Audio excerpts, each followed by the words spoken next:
I'm Camille from Camille's Primary Ideas, and today I have a Travel to Zarahemla Book of Mormon Singing Time review activity, and this is week 3. Now, for week 3, we are traveling to or across the River Sidon. Now, hopefully you've watched the video for week 1 and week 2, and I've also got those linked below. Okay, so, and also the printables that you see here are also linked below as well, so you can get all those. All right, so what you'll need for this activity is the title page, week 1, week 2, and now week 3. And then I have a couple other printables that I am going to demonstrate, and I printed all of these on cardstock just to make them a little more durable.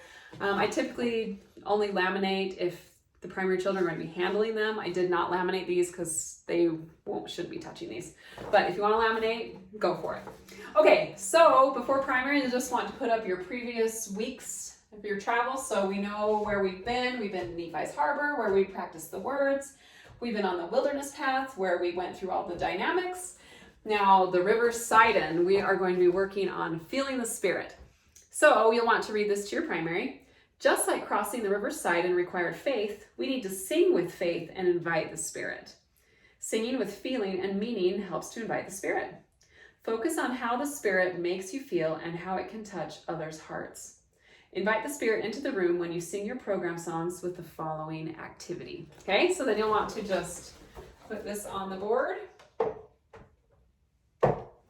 And I've been just adding some dots just for fun to see where we've been. All right. And then what you'll want to do for the activity, this is, I think, my favorite part of this activity, is we are going to be creating warm fuzzies and having a warm fuzzy jar. All right, so I created this label that you'll want to cut out. And then these are basically the instructions on how to use them. So what I've done is I found a jar like so, and I just taped it on using packaging tape. I did not print this on cardstock. I wanted it to be nice and flexible to fit on my jar. And then what I've done is I've created these, I'm still in the process of making more, but I made these little warm fuzzies. Aren't they adorable?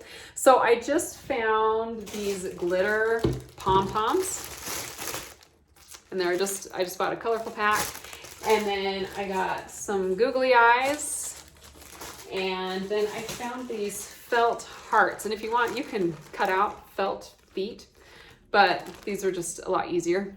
And then I just hot glued them together. Now, if you want to keep it easy, omit the eyes and the feet and just have a little glitter pom-pom.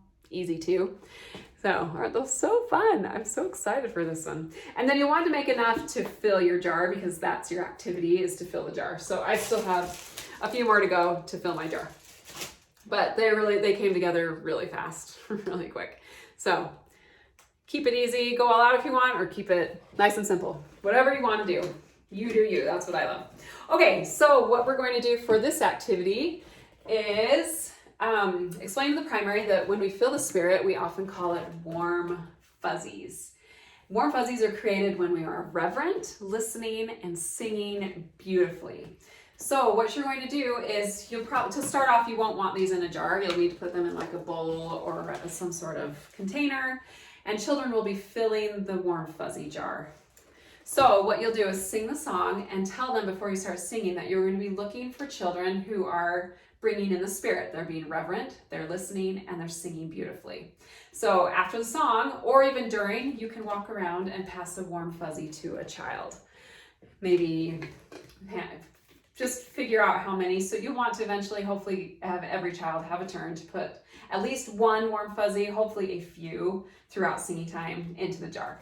So then after you're finished singing, those children that received warm fuzzies can come put them in the jar. And then you just tell the primary that at the end of singing time, if the jar is full, they will each get to take one home. How fun is that? Like, I would love to just have this sitting on my nightstand at home, just reminding me about how to feel the Spirit just with a warm fuzzy. So it's really a simple activity, but I really think they'll really just love to fill the jar to earn a warm fuzzy to take home. And the color combinations on these have just been endless. So they've been just super fun. So anyway, and then that's the gist of bringing the spirit. I do love to try and do an activity that really focuses on how we feel when we feel the spirit. So this is just a fun way to have them focus on how they're feeling and acting when we feel the spirit. So I hope that helps you with week 3, feeling the spirit and singing time. I would love to hear how it goes in the comments.